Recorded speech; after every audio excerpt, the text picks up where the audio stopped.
L'épisode de SmackDown de cette semaine s'est fait... Vince. Bah oui, c'est fait Vince, c'est l'expression qu'a utilisé Sean Ross de Fightful pour signifier que Vince McMahon a fait énormément de modifications au script initial de cet épisode juste quelques heures avant son début, à tel point que 3 des matchs qui avaient été annoncés la semaine dernière n'ont pas eu lieu. Baron Corbin, le projet de... Quoi?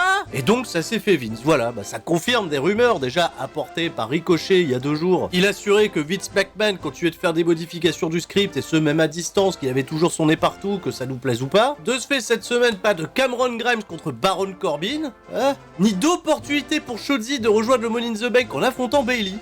Bah ouais, la pauvre. Et le combat triple menace qui devait opposer LA Knight, Santos Escobar à Butch, a été remplacé par un combat opposant LA Knight, à Rey Mysterio. Voilà, on prenait pas de risque à faire perdre Rey Mysterio, il est pas dans le Money in the Bank. Quelque part, c'est pas trop mal, c'est donner du momentum à LA Knight. Attendez, vous voulez me dire que Vince McMahon, il a changé un match pour donner une victoire à LA Knight, alors que ce même LA Knight, il en avait fait un manager il y a quelques mois auparavant parce qu'il l'estimait trop vieux pour réussir à SmackDown? Vous voulez dire que c'est un Vince McMahon qui écoute le peuple? Et avant de se lancer dans le recap de cet épisode qui s'est tenu dans la nuit du vendredi 23 au samedi 24 juin 2023 depuis Lafayette en Louisiane. Oula, on dort souvent à Lafayette en Louisiane, le public il est pas toujours réactif là-bas. Ah bah tiens, Roman Reigns il y est pas. Donc peut-être un signe. Je vous rappelle que demain soir à partir de 20h, il y aura bien un super kick-off de AEW Forbidden Door avec au programme les pronostics sur le pay-per-view et des jeux en pagaille. Toujours sur twitch.tv/Tuerie316 lundi soir à 20h, on débriefera l'événement. Et la semaine prochaine, il n'y aura pas de SmackDown Recap, tout simplement parce que je serai à Tours pour le Japan Tour Festival où je suis invité et où je compte vous y voir très très nombreux. Les vendredis 30 juin, samedi 1er juillet et dimanche 2 juillet, j'y serai en compagnie de Ludivine. Depuis là-bas, on fera un live react de Money in the Bank. Voilà, il n'y aura pas de SKO de Money in the Bank, ça va être compliqué à mettre en place. Live react sur ma chaîne Twitch samedi prochain à partir de 21h à peu près, vu que le show commence à 21h. Allez, je ne prends pas plus de votre temps, on est parti, SmackDown Recap, générique. Et 1 et 2 et seulement 2, pas besoin de plus pour être heureux. On se détend, on allume l'ordi, c'est l'heure de retrouver Spirit. Ça va causer de 619, de son pom de pedigree. Mais si comme moi t'as rien compris, t'es quand même le bienvenu. C'est ça le catch, de la passion et du fun. On se prépare pour le corps à corps, donc tout le monde reste fort. Un épisode qui s'est ouvert avec un traditionnel clip. On nous remonte tout ce qui s'est passé la semaine dernière avec Jey Uso qui a trahi Roman Reigns, la Bloodline, et qui s'est allié à son frère. Le tout pour nous amener sur le papier à Money in the Bank le 1er juillet, un combat qui va être la guerre civile de la Bloodline. Les Usos feront face à Roman Reigns et Solo Sikoa. Et on accueille tout de suite les Usos qui se sont donc émancipés de la Bloodline. Enfin, c'est pas simple parce qu'au début, Jey Uso il dit la Bloodline elle est là. Ah non, les Usos sont là, Lafayette, allez, faites du bruit. Jimmy va féliciter Jey d'avoir pris la bonne décision et Jey va se justifier, il a fait le sale boulot pour Roman Reigns pendant 3 ans et là, on manque de respect à la famille. Les Usos, ils en veulent pas particulièrement à Roman Reigns, ils accusent toujours Paul Heyman d'avoir semé de la dissension entre eux. Et si Paul Heyman y respectait autant leur famille, il irait pas séparer 2 frères qui s'aiment, 2 frères jumeaux. La guerre civile est donc déclarée, ça n'a rien à voir avec l'actualité du moment, c'est peut-être un petit peu déplacé, ils vont peut-être changer les termes. Roman Reigns, Solo Sikoa, bienvenue dans le pénitencier des Usos.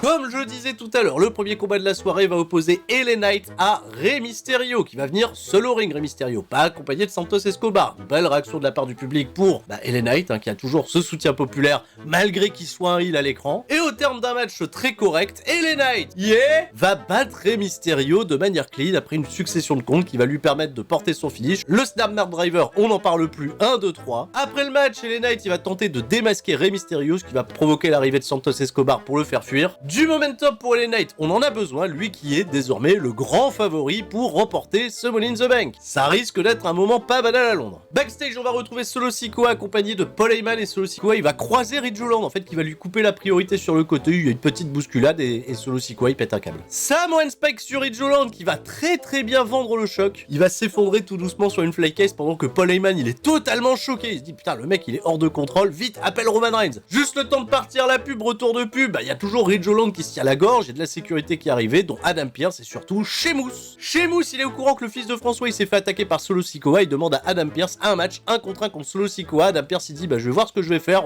Il a pas le temps d'attendre, Sheamus il est parti au ring. Il a dit Solo, viens te battre si t'es un homme, parce que on attaque mes copains et ça se fait pas, voilà. Et Butch, bah il était censé être là mais il est pas là. Les commentateurs nous ont annoncé qu'il est déjà en Angleterre pour préparer son combat de Money in the Bank. Prépare un petit peu à l'avance.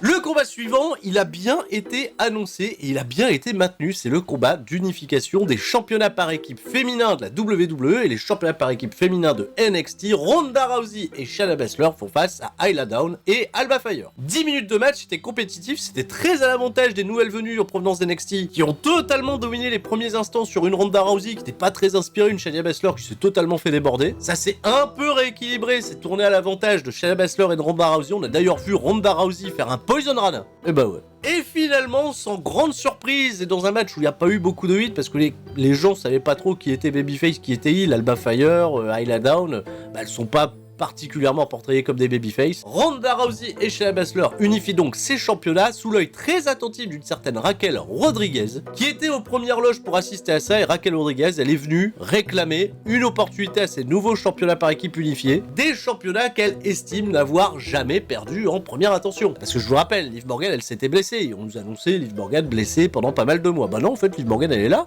elle fait son retour. Bel accueil pour Liv Morgan et ses chaussures compensées, qui est de ce fait plus grande que Ronda Rousey et Shayna Baszler. Ça m'a un peu dérangé au moment du face-off. Le combat, ceci dit, n'a pas été officialisé pour les jours ou semaines à venir, mais bon, soyons patients, ça devrait tomber. Très certainement weekly, parce que les championnats par équipe féminin, waouh, ça fait longtemps qu'on les a pas vus en premium live event. Et breaking news, voilà, ils nous ont fait un écran breaking news, hein. Solo Sikoa, il va bien affronter Sheamus ce soir dans le main event.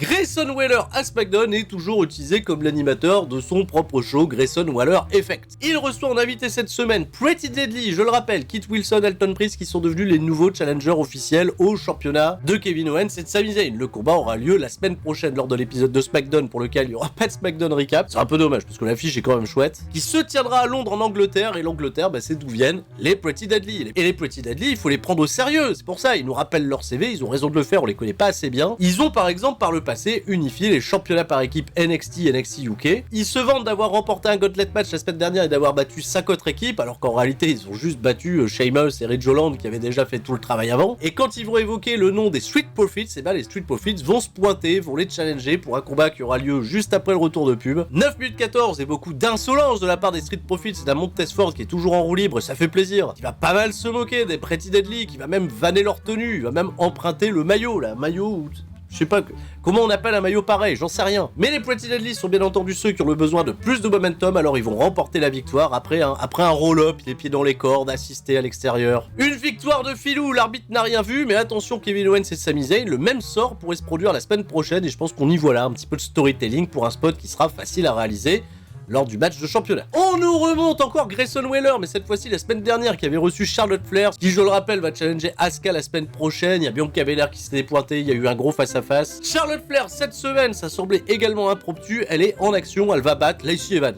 Il n'y a plus que Lacey Evans pour jobber. 2 minutes 43, on n'en parle plus, c'était une victoire 30 kilos pour Charlotte Flair. C'était un peu rigolo qu'elle reprenne les moves de Andrade, parce que la semaine dernière, Andrade à EW Collision, il a fait son retour et il avait battu Buddy Matthews avec le finish de Charlotte Flair. Bah, c'est marrant, c'est mignon là, on s'emprunte des prises entre couples, c'est sympa d'un programme à l'autre, on se fait des petites références, des petites dédicaces, des petits clins d'œil, c'est beau. Est-ce que c'est pas ça réellement, les portes interdites? Charlotte Flair après le match va se faire attaquer par Asuka, Bianca Belair ne s'en est pas mêlée, Bianca Belair on la retrouvera un petit peu plus tard dans le bureau d'Adam Pearce, et Bianca Belair normalement elle était censée être aux premières loges pour assister au combat entre Asuka et Charlotte. Finalement Adam Pearce il lui a dit c'est peut-être pas une bonne idée parce que vu que tu dis que tu veux faire les trucs à ta manière, j'ai vu avec le management, on préfère que tu sois pas ringside, t'es même banni du ringside si t'interviens quoi que ce soit, voilà. Bianca Belair, elle apprend la nouvelle, mais je suis pas sûr qu'elle applique les consignes, si tu vois ce que je veux dire. Oula, Bianca Belair se rebelle.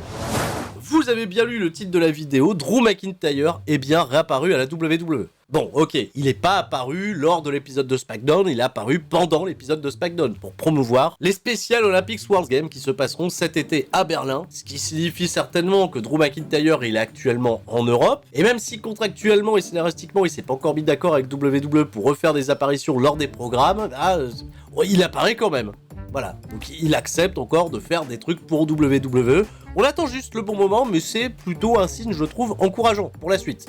Peut-être des réponses à Money in the Bank. Déjà, il n'y aura pas Sheamus à Money in the Bank, ça c'est assez étonnant. Drew McIntyre, peut-être une surprise, on n'en sait rien. Et ben Sheamus, j'en parlais, c'est tout de suite le main event. Un bon combat contre Solo Sikoa qui va durer 14 minutes 50 au finish assez étonnant. Bon, attention, ça s'est équilibré en faveur de Solo Sikoa, en faveur de Sheamus. Une bonne bagarre comme on les aime, 15 minutes de combat quasiment, mais ça va se terminer par un coup de cul de Solo Sikoa à l'extérieur du ring qui a transpercé la barrière de sécurité et qui a certainement transpercé le crâne de Sheamus en même temps puisque l'arbitre a décidé d'arrêter le match là.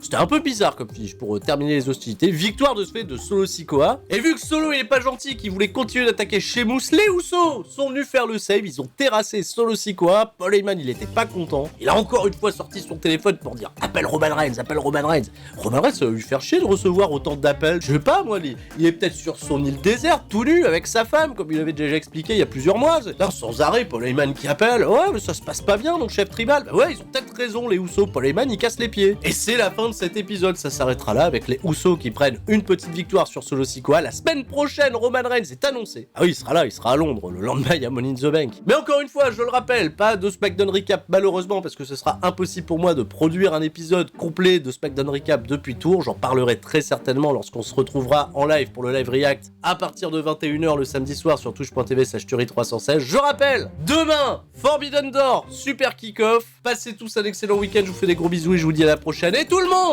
reste fort. Bah finalement même si l'épisode il a été vinced, bah il était pas si mal, ça va. Bon, c'était Sturie. Ciao bye bye.